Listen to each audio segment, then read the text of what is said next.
सिंध में मूसलाधार बारिश ने हैदराबाद, सांखड़, खैरपुर और ठट्टा में निज़ामी ज़िंदगी मफलूज कर दिया। शहदादपुर में छत गिरने से बच्चे की जान चली गई।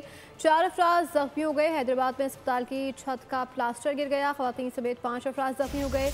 दरियाए सिंध में सैलाबी सूरत हाल भी खतरनाक हो गई है। कच्चे के इलाके में बेघर लोग खुले आसमान तले बैठे हैं।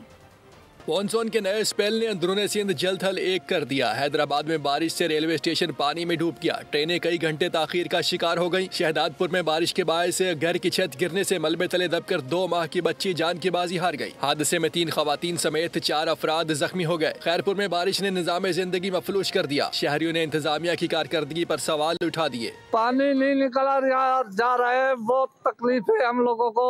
न कारोबार कर सकते हैं, न कुछ कर सकते हैं, बहुत तकलीफ है हम लोगों को। गुड्डू और सखर बिराज पर इस वक्त दरमियाने दर्जे का सैलाब है। सैलाब के बायस कच्चे के इलाके जेर आब है। मिटियारी, हाला पुराना, बानोट, केबर, सेकाट में मुतासिरीन खुले आसमान तले हुकूमती इमदाद के मुंतजिर है। सीवरेज का पानी यूं की त्यों रोडों पर, गलियों में, मोहल्लों में खड़ा हुआ है। अगर गटर लाइन सीवरेज सिस्टम सही होता तो इतनी बारिश जितनी नहीं हुई जितना पानी भरा गया है। सारे गलियों में पानी इतना खड़ा हुआ है, आपको कुछ कह नहीं सकते।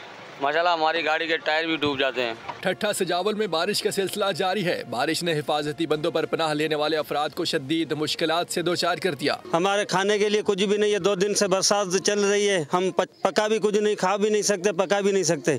हम जिले से हमारी मुतालबत है कि हमारी मदद फौरी तौर करे। जनूबी पंजाब से आने वाले नए रेलों के बायस कच्चे के इलाकों से नकल मकानी तेज हो गई। सब्सक्राइब करें और बेल दबाएं ताकि कोई खबर रह न जाए।